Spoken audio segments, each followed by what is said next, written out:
Kembali di Kompas Malam, Saudara, kuasa hukum keluarga Vina menyebut Polda Jabar tak konsisten terkait status 2 DPO atas nama Andi dan Dani dalam kasus pembunuhan Vina dan Eki. Kuasa hukum keluarga Vina mengatakan Polda Jabar telah menyebut 2 DPO atas nama Andi dan Dani adalah fiktif. Namun dalam sidang pra-peradilan, Polda Jawa Barat kembali menyebut 2 DPO itu.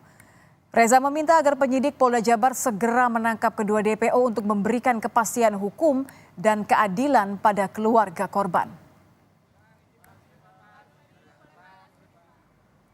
Karena dari 3 terduga DPO itu sudah jelas perannya masing-masing, ini gimana, yang lain seperti apa. Karena kalau misalkan tiba-tiba dianggap fiktif, berarti kan semua amar putusan, semua putusan-putusan dari pengadilan, dari pihak kepolisian sendiri pun kan semua berarti kan harus berubah. Harus dicari yang 2 terduga DPO ini gitu kan. Karena dari pihak Polda Jabar sendiri, kuasa hukumnya itu kan menyebutkan lagi gitu kan. Jadi sebetulnya ya mana yang benar gitu. Jadi itu yang memang sampai sekarang itu kita pertanyakan, kemana yang 2 terduga DPO yang dianggap fiktif.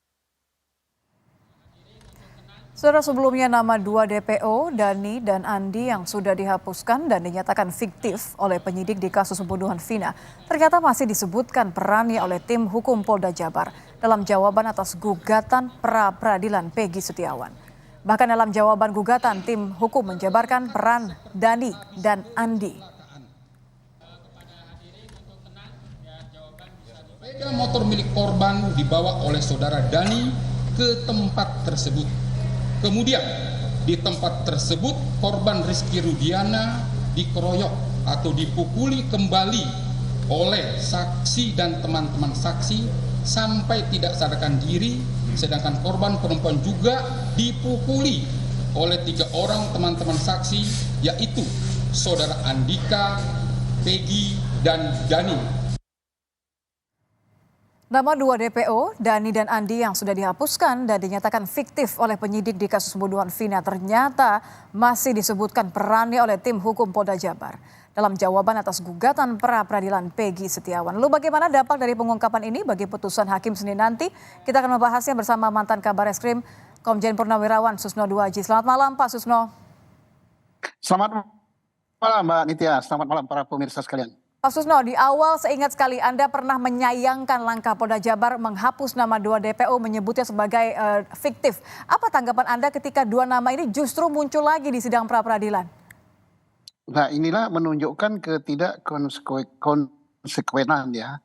Pertama, fiktif. Kalau fiktif berarti Peggy yang ditangkap sekarang juga fiktif gitu, karena proses pembuatan DPO, terbitnya DPO 3 orang itu sama.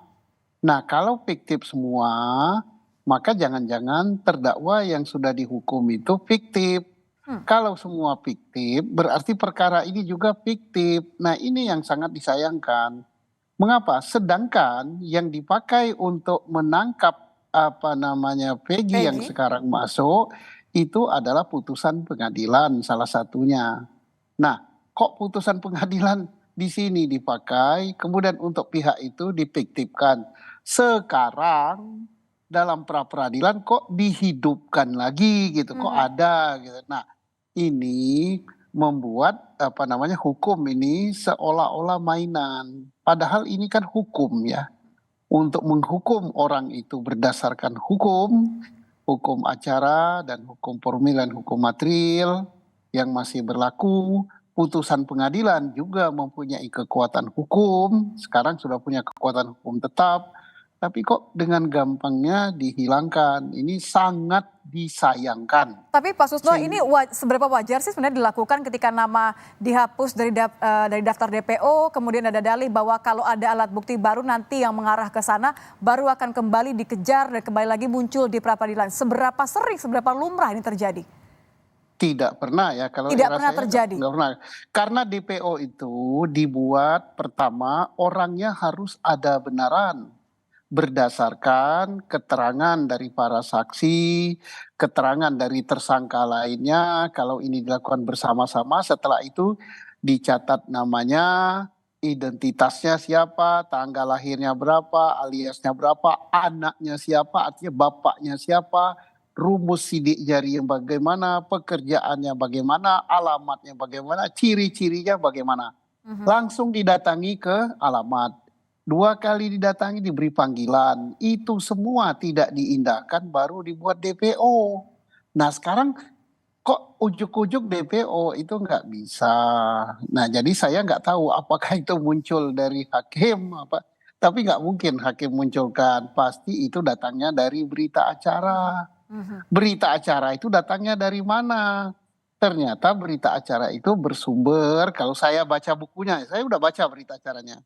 Bersumber dari Rudiana, nama-nama itu.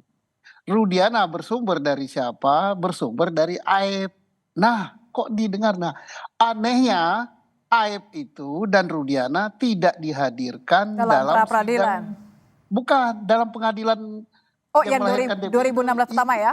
Iya, tidak lahir. Padahal dia bukan orang yang mau meninggal, bukan orang yang karena kedudukannya sangat penting sehingga nggak mungkin dihadirkan di sidang. Maka itu aneh ya, hakim bisa menerima berita acara saksi itu di bawah sumpah, agak aneh. Mestinya nggak boleh. Baca dulu UHAP itu, yang boleh tidak hadir di sidang itu siapa saja. Bukan orang seperti Aib, seperti Rudiana gitu. Kok enak benar gitu. Jadi kalau semuanya terasa begitu janggal, Pak Susno, menurut Anda apa yang sebenarnya terjadi? Kok bisa sampai publik tentu akan meragukan ya, artinya ya prosedur penetapan DPO, prosedur kemudian pemanggilan pembuatan berita acara, keseluruhan kasus ini menjadi pertanyaan. Menurut Anda apa yang sebenarnya terjadi? Iya, semua alat bukti juga ya dalam peradilan tidak didukung bukti saintifik. Yang ngomong bukan saya ya. Kalau saya fakta ya sebagai mantan Kabariskrim, mantan penyidik 36 tahun, ya memang nggak ada yang namanya kajian saintifik itu nol, nggak ada. Tapi Kapolri ngomong kan dalam pidato Dias Natalis PTK yang dibacakan oleh Wakapolri baru saja berapa minggu yang lalu. Dia katakan Cirebon, kasus Cirebon ini, kasus Vina ini dan Eki ini tidak ada crime scientific investigation, bukti forensik nggak ada. Anehnya oleh jaksa diterima dan super aneh lagi oleh hakim tingkat pengadilan negeri, tingkat pertama, tingkat banding, tingkat kasasi kok diterima. Padahal ancaman hukuman maksimalnya adalah hukuman mati. Oke. Dan nyatanya dia hukum seumur hidup, tapi bukti saintifik nggak ada. Ini jadi apakah ini peradilan sesat atau tidak? Saya tidak menuduh ya. Silakan publik menilai. Tapi tentu ini menjadi pertanyaan. Kalau kita mencoba untuk melihat 5 hari ke belakang, Anda memantau secara penuh, seberapa jauh ini akan berdampak kepada penetapan tersangka Peggy, dan tidak hanya itu, karena kan di sisi lain masih ada satu hal yang berjalan ya, Pak Susno ya, masih ada pengembalian berkas. Kalau memang hakim menetapkan Peggy betul sah dinyatakan sebagai tersangka, artinya kan bisa berlanjut saja begitu. Tapi kalau tidak, bagaimana ini? Polisi harus seperti apa? Harus rela berarti bahwa mereka melakukan salah tangkap? Ya, saya katakan ya kalau ini misalnya pra-peradilan dikabulkan, ya siapapun harus berbesar hati ya, justru harus senang, berterima kasih misalnya penyidik, instansi saya itu ya, Polri itu saya. Kenapa berterima kasih? Alhamdulillah pekerjaan saya dikoreksi, ternyata ada kekurangan sehingga kami tidak terjerumus kepada hal-hal yang kami anggap benar ternyata salah. Jadi bersyukur. Walaupun fatal ya Pak Susno ya? Iya, lebih fatal lagi kalau orang tidak bersalah dihukum. Itu lebih fatal lagi. Kalau ini kan alhamdulillah saya tidak terjerumus ke jurang, ada koreksi. Penggugat pun seandainya gugatannya ditolak, alhamdulillah. Berarti apa yang saya pikirkan benar, ternyata salah. Nah, tapi di balik itu jangan lupa ya hakimnya yang menilai itu masyarakat luas se-Indonesia. Walaupun tidak duduk di ruang sidang, semua pada tahu kok. Ya, apa yang diajukan oleh Polri. Nah, seperti di sidang kemarin, Polri kan hanya mengajukan apa itu ahli ya, ahli, kemudian mengajukan juga beberapa barang bukti ya, barang bukti berupa visum, berupa surat dan lain-lain. Sayang kita tidak mendengar kok kenapa Polri tidak menghadirkan saksi gitu, sehingga alat bukti saksi seperti nggak ada gitu. Jangan-jangan memang karena tidak pede, Pak Susno?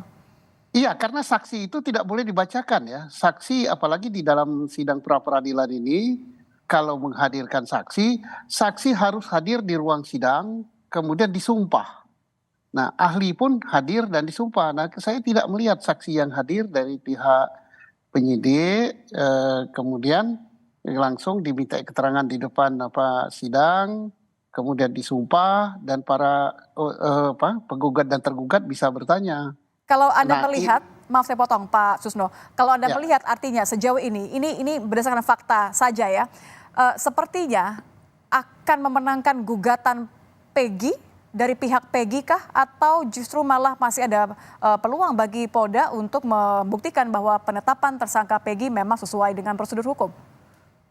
Saya sangat berharap ya Polda kuat ya, kuat berharap. Tapi saya agak kecewa kok nggak menghadirkan saksi ya. Saksi berarti alat bukti saksi begini gitu, jadi nggak ada gitu. Yang ada alat bukti ahli ya, alat bukti ahli, alat bukti berupa visum dan lain-lain ya. Sehingga kalau dilihat dari fakta yang ada sekarang, Anda cenderung untuk melihat Ya, bahwa ya publik sudah bisa menilai gitu. Saya nggak bisa dului hakim ya. Semua saya kira sudah sama pendapatnya ya, bahwa kira-kira gugatan ini akan diapakan gitu. Apalagi hakim ya, hakim Pak Eman ya sudah mengatakan saya akan berikan keputusan yang terbaik. Saya tidak memihak ke siapapun juga. Berarti dia mihak kepada kebenaran. ya. Nah, mari kita lihat dia mihak kebenaran. Siapa kebenaran? Kan sudah publik udah tahu bahwa yang benar itu adalah ini kok. Hanya nggak mau nyebut aja. Saya kalau nyebut mendahului putusan hakim gitu. Baik, baik Pak. Tapi juga tadi kembali kepada kekhawatiran Anda di awal, bahwa terlepas dari penetapan tersangka Peggy sesuai dengan prosedur atau tidak, tentu yang tidak boleh dilupakan adalah pengungkapan kasus Vina hingga tuntas. Apa yang harus dilakukan setelah pra-peradilan putusannya keluar Senin nanti, Pak? Oke, kalau seandainya ya, makanya harus dilakukan tergantung putusan.